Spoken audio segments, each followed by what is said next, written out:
जितनी खुशी हम सबको केजीएफ 2 के आने पर हुई, उसकी एंडिंग देखकर हम उतने ही सैड हो गए थे, क्योंकि एंड में हमने रॉकी भाई को मरते हुए देखा था। जहां कुछ लोगों का मानना है कि ये रॉकी भाई का एंड था, तो वहीं कुछ लोग ऐसे भी हैं जो ये कह रहे हैं कि रॉकी का सपना पूरी दुनिया को अपनी मुट्ठी में करना था, इसीलिए वो वापस जरूर आएगा। और वैसे भी देखा जाए ना तो रॉकी जैसे किरदार कभी मरते नहीं है, वो हमेशा ही सबके दिलों में रहते हैं। जैसे हमने एवेंजर्स एंड गेम में लास्ट में हमारे फेवरेट आयरन मैन को मरते हुए देखा था, तब जैसी फीलिंग हमें आई थी ना, वैसी ही फीलिंग हमें रॉकी भाई के डूबने पर भी आई थी। यानी कि उनके मौत में सभी लोग काफी सैड हो गए थे। लेकिन पार्ट 2 के एंड में हमें ये तो पता चल गया कि पार्ट 3 तो आएगा, लेकिन उस पार्ट 3 में हमें रॉकी के उस वक्त की कहानी को दिखाया जाएगा जब वो फॉरेन गया था। मतलब पार्ट 3 पार्ट 2 का प्रीक्वल होने वाली है। अब उसका एंड कैसे होगा ये तो हम नहीं जानते, लेकिन इसमें हमें रॉकी एक इंटरनेशनल माफिया कैसे बना ये दिखाया जा सकता है।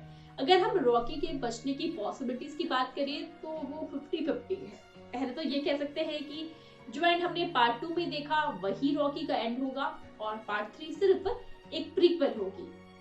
और दूसरी पॉसिबिलिटी ये है कि रॉकी भाई समुंदर की गहराइयों से बच जाएंगे और उन्होंने सबको डिस्ट्रैक्ट करने के लिए अपनी फेक डेथ दिखाई थी, जबकि उन्होंने खुद को समुंदर से बचाने के लिए किसी और को पहले से ही बोल के रखा था, और वो और कोई नहीं बल्कि सालार बने प्रभास होंगे, जिसकी हिंट हमें प्रभास की सालार में मिलने वाली है, जो केजीएफ 3 से पहले रिलीज होगी। इसलिए केजीएफ 3 के पहले हिस्से में हमें उनका इंटरनेशनल सफर दिखाया जाएगा, फिर उनका रेस्क्यू दिखेगा और फिर Rocky versus Ramika Sen versus all government का शोडाउन होगा। पूरी फिल्म में हमें ऐसा लगेगा कि रॉकी की जगह सालार ने ले ली है और वो ही अब सबसे बड़ा माफिया बन गया है।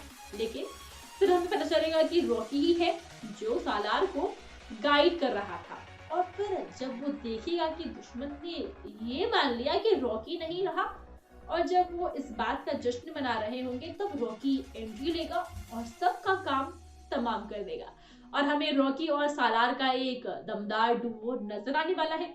दोस्तों साथ ही अगर प्रशांत नील जो केजीएफ और सालार दोनों के ही डायरेक्टर है, वो भी अपना एक माफिया वर्ल्ड या फिर इमेजिनरी वर्ल्ड या फिर यूनिवर्स क्रिएट कर रहे हैं, तो ये कहानी यहाँ खत्म नहीं होगी और आगे हमें और भी कहानियां देखने को मिलने वाली है।